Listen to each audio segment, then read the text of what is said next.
The older I get, the more I understand, if you really believe in what you represent and say what you mean, you don't have to get nasty or ugly to represent it.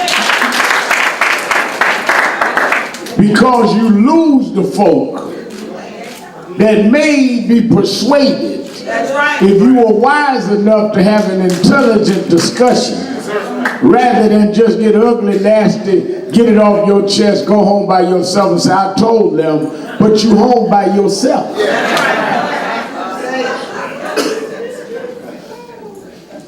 Several years ago, when Michael Bloomberg won for mayor, he came to the House of Justice and said it would be every King Day that I'm mayor. Whether we agreed with him or disagreed, the one thing I give him credit is he came every King Day. We marched on his house last year, but he came this year on King Day.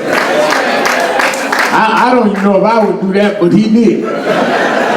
But that is how you conduct yourself if you offer yourself to leadership. Several weeks ago, I read in the newspaper that the Republican candidate for mayor had said he was going to reach out to everybody, including me. Now, I didn't know what the paper meant when they said he's going to reach out to black, whites, and Al Sharpton, like I was in a different category. Like I was a race unto myself. But I said that was mature to do. All of us need to talk.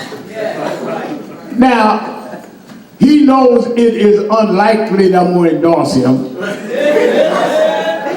But it is also unlikely that we can move in this country if we all are not talking and at least understanding where we agree and disagree.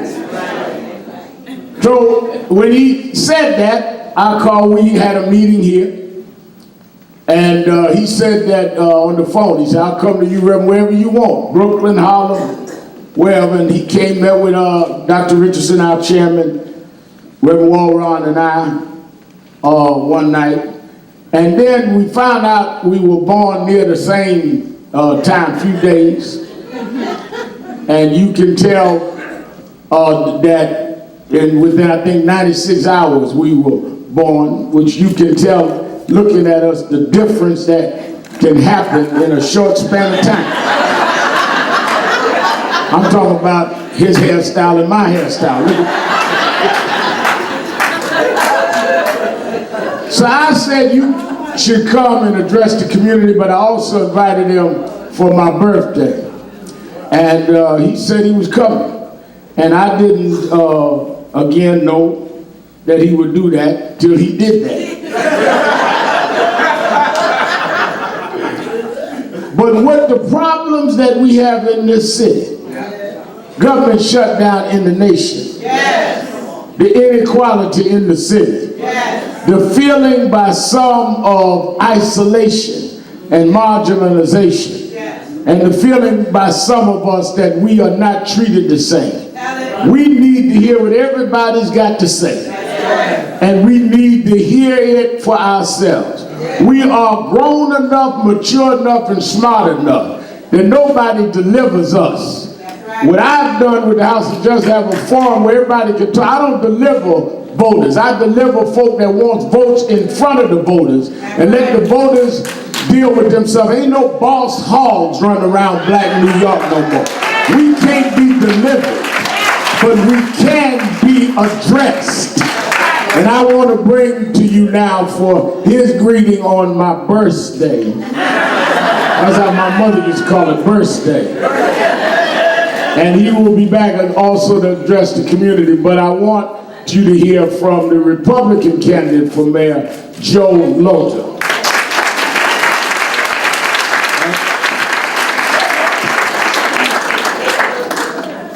Thank you, Reverend. It's true. Al Sharpton was born the same year, the same month, 96 hours before me. He's my older brother. And he's a leader. That's what I want to talk about. And I want to talk about leadership. You know, I read in the newspapers, it can't get any wider, the margin between myself and my opponent. And one of the things is they keep telling me I have to explain myself. I have to describe who I am. So I gave some thought to that last night, and I woke up with the following thought. What is the guiding principle that I have every single day? And I think about it every single day. It's in the Old Testament in Leviticus. I think it's in Mark and Matthew. I know it's in the letters of Paul. It's that is you're to treat your neighbor as you treat yourself.